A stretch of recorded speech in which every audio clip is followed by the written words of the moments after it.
tell them, I say, think back of what you were interested in when you were a child before the world got to you. Welcome to the Love Atlas, the podcast where we explore the art of building lasting relationships. Each episode is a meaningful conversations about life, relationships, personal growth, and the joys and challenges of life. Today we have, and pronounce her name for me, right? Gellyahnah Akin. Gellyahnah, who is an expert soul contract reader. And I'm so fascinated by that. I'm really interested in learning all about her. So, Gellyahnah, tell us a little bit about yourself. How did you get started on this journey?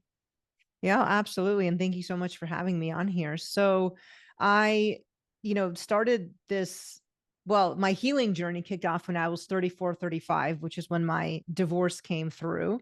And like for many of us, that's usually one of the things that kicks us off on a healing/spiritual journey. Yeah. And also, you'll hear me talk a lot about the fact that there are a lot of shifts that happen for people around the age of 35, and divorce being one of the most common ones.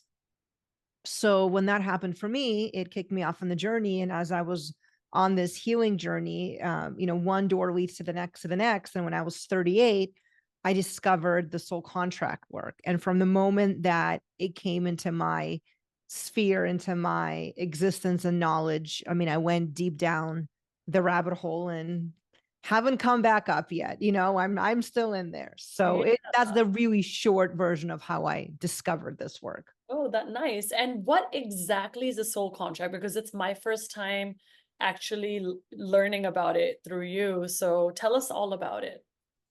Oh yeah, would be happy to. So there's a few definitions when it comes to soul contract, and it's not that there are different definitions. There are more sort of different perspectives. So usually when the term is used, soul contract, people will think of it as like I have a soul contract with somebody else, right? Like maybe my mom or my daughter or my romantic partner. So that is one way to use it. And what happens is before souls reincarnate, they will create contracts, agreements with each other of how of like what role they're going to play for each other in any given lifetime. Okay, Interesting. so those are soul contracts between two souls. Now, the soul contracts that I specialize in is more of your own soul contract, your soul's promise to its higher self, its guides, the creator being God, source, all that is, Mhm. before you reincarnate into any given lifetime, of what is the mission that you're taking on, what it is that you're here to experience, to correct, how are you going to be in service, right? So it's almost like your own soul's contract with itself. And that's the piece that I specialize in. Amazing. And then do you see patterns and themes when you are reading certain people's soul contract? Again, you have a pretty big following. So are there certain common themes or patterns that you're seeing? There are actually a lot of themes and patterns that I see. Part of it I think is because as a reader, I attract people that resonate with me, right? Because not everybody's going to resonate with me, and not everyone's going to resonate with every reader. Of course, So, yeah. right. So as readers of whichever modality, somebody may practice, we attract similar energy.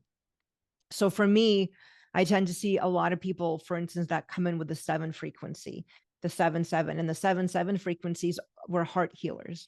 So we're here to help people heal their hearts. But usually what that means is that oftentimes we experience our own heartache in life. We struggle a lot with vulnerability. We're people magnets, but we don't always feel comfortable opening up and being vulnerable ourselves. I mean, I'm just giving you like a really quick Yeah. synopsis here, Yeah. but that's usually a big one that I see with people coming into me. And that's because that's my karma. So these are the people I'm constantly attracting. Yeah. Right. Because I'm working through my karma that way. So yeah. So in that sense, I see patterns. Okay, interesting. And then how can understanding soul contract help improve relationships in your life? Well, it can improve, not just relationships. I mean, first off, it can improve your own relationship with yourself because it Yes, gives you a lot that's of insight. priority. Yeah, Yeah. that is priority because, I find most people are coming in because they want validation, they want insight, they want clarity. And oftentimes what they discover is, oh my God, I've known this my entire life, but it's almost like they don't allow themselves to believe what they're feeling. Maybe I made it up, like maybe, Yeah. right? Like that's where doubt comes in. And Yeah. here I am, like this stranger off the internet, basically verbatim telling them some of their deepest Wow. thoughts and desires.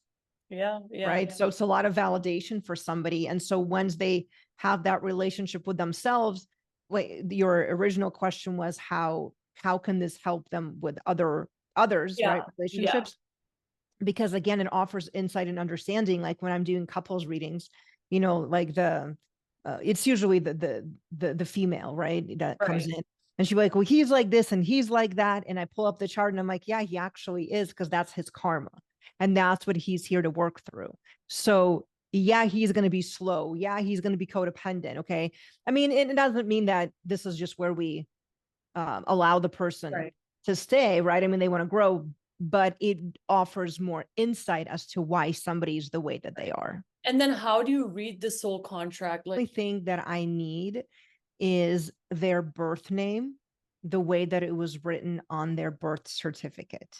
wow. And what I do is I decode their name into sound frequencies, because sound is the most powerful way to create something, right? So I'm going to give you two examples that I give everybody, and you've heard this regardless of your background, and so have your listeners. Even if we take the most traditional biblical story, in the beginning, there's literally nothing until God starts to speak things into existence, right? So of all the ways God could create, it's through sound. Mm-hmm. In the Hinduism tradition, we have the Om, which is the Yeah. sound of creation, Hindu right? here. Okay, so there you go. So we have two very different cultures, two very different traditions Yeah. telling us everything comes from sound. And so what I'm doing is I'm taking the birth name and I'm converting it into sound frequencies. And I mean, again, there's a little bit more to the method, but by going through the method, I'm able to see the karma that somebody brought into this lifetime, their unique talents, their goals, and ultimately, what is the soul's overarching purpose for this entire incarnation. Wow, that's so interesting to me. I'm super fascinated by it. Can soul contracts like evolve over time? Like as you mentioned, once you help support the person who is, that you're reading, um, like with the answers that they end up getting and like with through the discussions that you both have, um, can they evolve basically? Gosh, I would hope they would evolve, but that's not always the case with Yeah, every single person that comes to me. Some people, they're just right on the brink, and when they come to me, they hear exactly what they needed to hear, and it does push them right. forward on their evolution journey. Because here's the thing: your soul contract will never change, but Okay. it can evolve into its highest potential. Got it. I guess that's a really good way to put it. So basically what you're saying is soul contracts are like this is it's the basically the layout of your life and your karma. Yeah, Okay. it's Wow. the it's exactly, that's literally what it's like, a blueprint. It's like a roadmap. It is Yeah. literally a roadmap of what your soul intended. But here's what happens: just because the soul intended it, we have free will. We're human. We're part soul and part human. So the human Right. part of us loves to be in resistance. Yeah. And the ego consciousness kicks in and says, who do you think you are? Of What course. are you trying to do here? Yeah. Right. Yeah. And so this is where people get off their path. They go sideways, they detour, because they're not paying attention to their soul.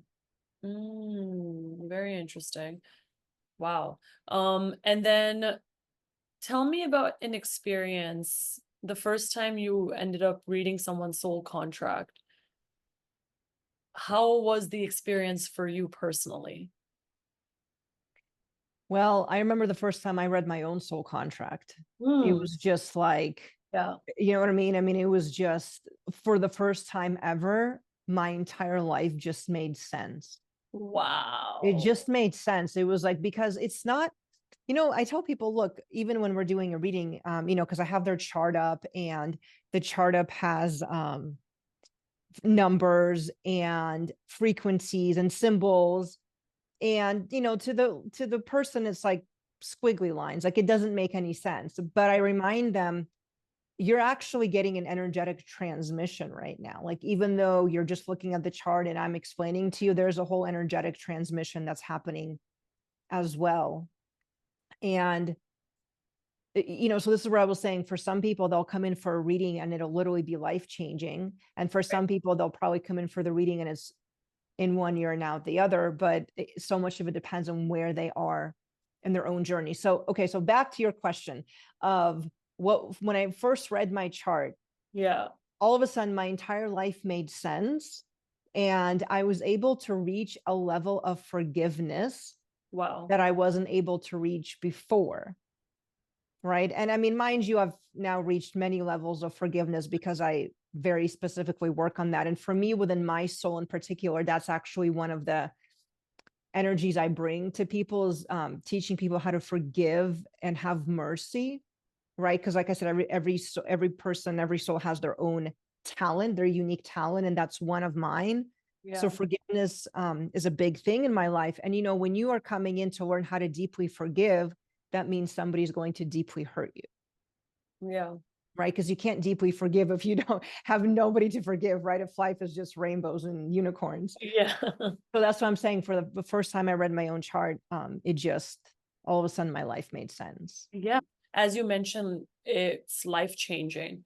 So, can you tell us a little bit about, or share a story of how it was life changing? Maybe one client of yours. It would be great for your listeners to learn through your story.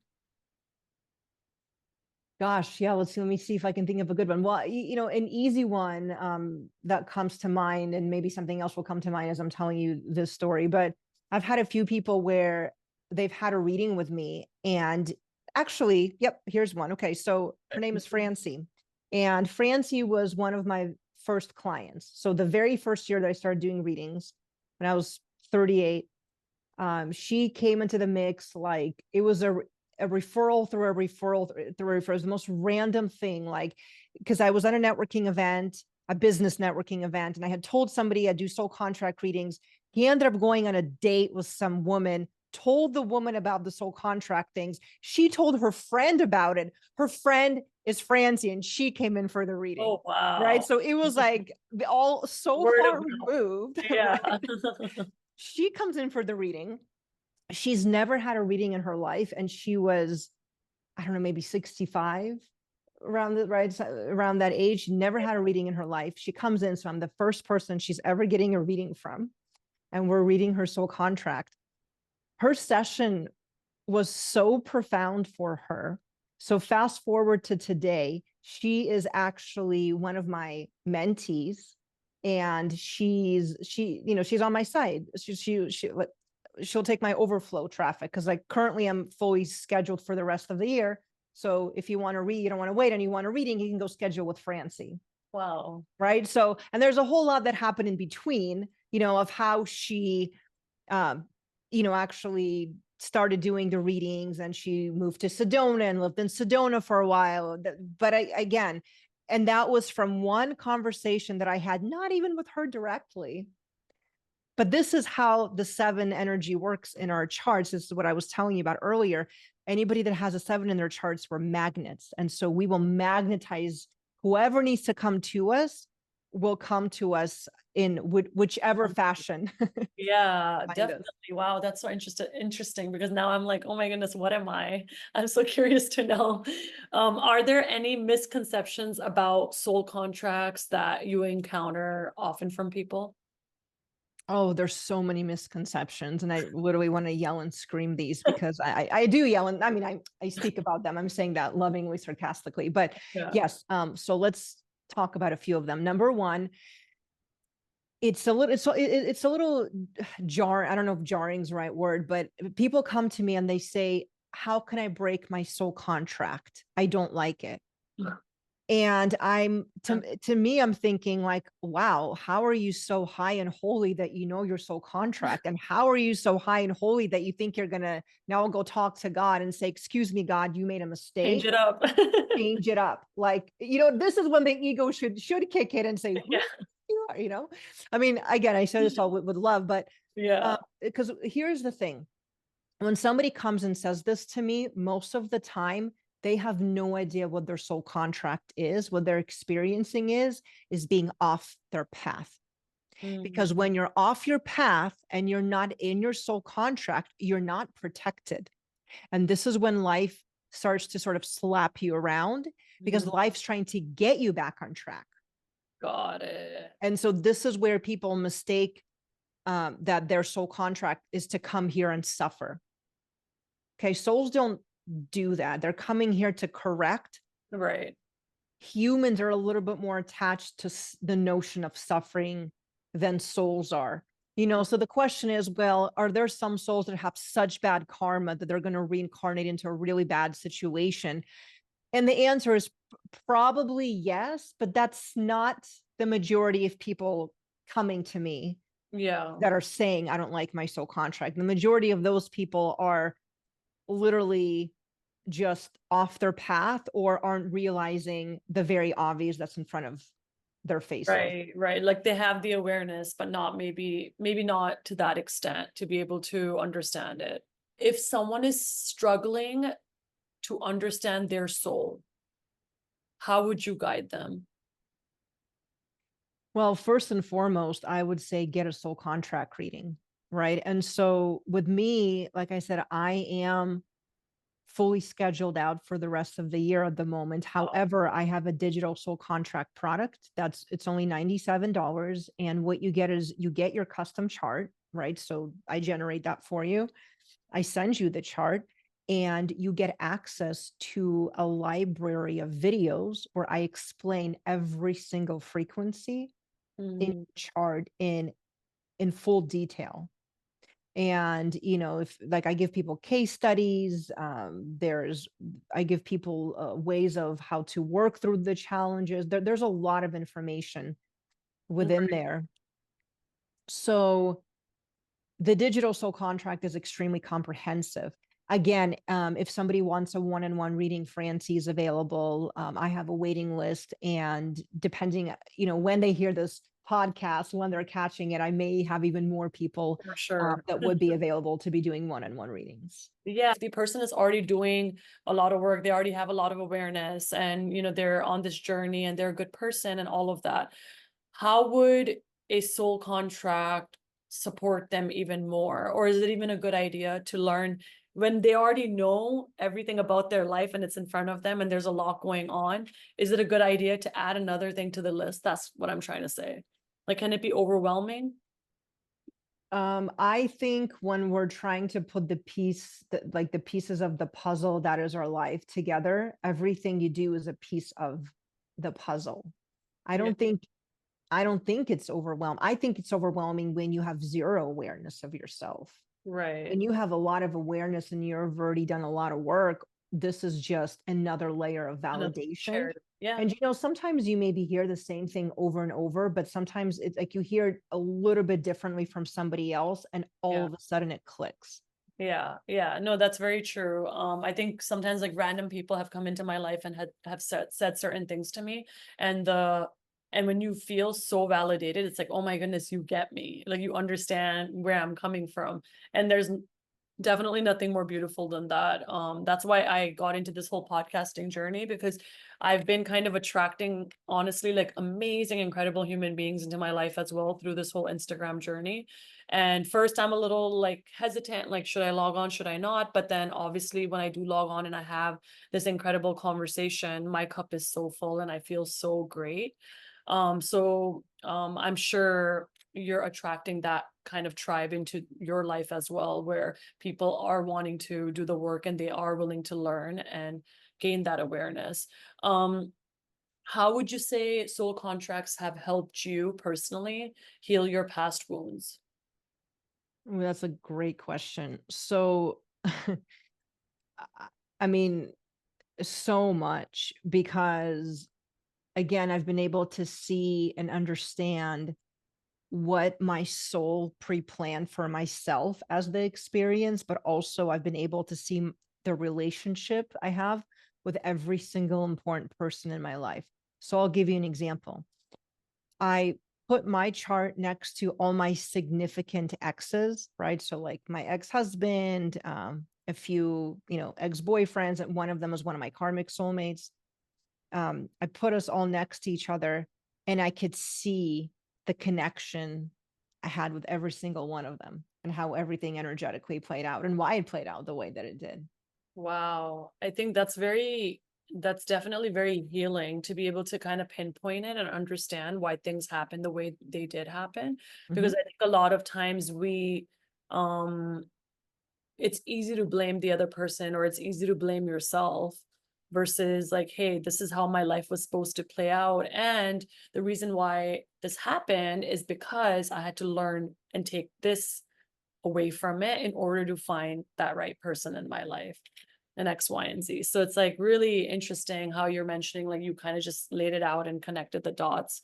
And then I would say, last but not the least, what advice do you have for your younger self that you would like to share with everyone? Or advice that you would have given to your younger self? Oh gosh. Advice that I would have given to my younger self. Um, I would tell her not to date the karmic ex, although she knew that and she still, but like she still didn't listen to the warning. um, I would probably tell her to pay attention to the inner voice a lot more. Gosh, what's the word? Like to not dismiss it. And here's what I mean by that. Just to give it a little bit more context. If you walked into my room in high school, into my bedroom at any point in time, it would have looked like there was a seance going on in there because I had candles and incense and books on astrology and numerology and handwriting. And I was obsessed with this esoteric information from a very, very Yeah. young age. Yeah. And in retrospect, it's laughable that I didn't think I would end up doing something like this, Yeah. right? Yeah. Of course, the ego tells you that this isn't even a thing. Who as a child says, "Oh, I want to grow up and do readings for people." Yeah. Yeah. That's so But true. it's more than that. It's, really what I'm doing is I'm helping people understand their own soul. Yeah. And when I do readings, I tell people because they say to me, well, I don't know what my purpose is. Even if I'm literally spelling it out for them, they'll still say, Yeah. why? Because they're not aware. And Yeah. when you're not aware, even if I'm spelling it out for you, you don't resonate. Yeah. So what I tell them, I say, think back of what you were interested in when you were a child before the world got to you. Yeah. Wow. Right? Think of that because as children, we gravitate naturally to our natural interests. Yeah. Yeah. And so for me, it was always the esoteric and the occult. And I think there were about 4 to 5 years that I could have already stepped into it that I didn't because I kept resisting. Right. Wow. As you mentioned that, I was just thinking about it when it comes to myself. I'm like, when I was a kid, the only thing I honestly wanted to do was be outside and play. And as I mentioned to you earlier, just hiking is something that I really enjoy and just being out in nature. And that's something that I thrive off of. I do it I try to do it every weekend. But then society tells us sometimes you're not doing something productive or you start feeling guilty for doing all these fun activities. But then a part of me is also like, I know I'm not getting paid to do all the self-care stuff, but it makes me so happy. So why not spend my life, majority of my life doing that? Yes, I mean, I'm an educator, I'm a teacher, I teach elementary students. And aside from that, This is something I really enjoy doing. I would say this is more of my passion than anything else in my entire life. So it's like thinking back to that, I'm like, oh my goodness, the little me would get so excited to just have friends over. I would run inside the house nonstop, just waiting, looking at the window, seeing that friends are coming over to my place. I get to color with them, I get to draw with them, and that's who I still am. Like anytime a friend comes over, I still get really excited. So those Yeah. things, it's really good to like closely look at those things, because though that's your life, right? Like that's I'm going to be this person that I wasn't when I was a little girl. I'm going to be that forever. So don't stop doing those things, always continue. Absolutely. And it makes sense. You said you're an elementary school teacher, so play Yeah. is, like play is so important. So important. Yeah, Yeah. absolutely. That's why the kids love me. That's why all the students love me as well, because I'm like, let's go have fun. And they're like, yes, let's go. But yeah, thank you so much for sharing your journey. And you actually opened my mind, because I think, you have these judgments sometimes when it comes to, as you mentioned, soul contract or readings and things like that. But I've spoken to a few people now, and I think it's, such a good journey to be on, and to be able to, when you believe in something wholeheartedly, people will see that. And then, unfortunately, what ends up happening is we have a closed mind if we are not aware, and we haven't connected with a person like you. And the fact that I got to speak with you for this last 30 minutes or so, it opened my mind even more. And that's why I love podcasting, because it teaches me a lot about the person. Oh, I love that. And Yeah. that's the best reason to do what you're doing and then to share that with others. Yeah, absolutely. Thank you so much.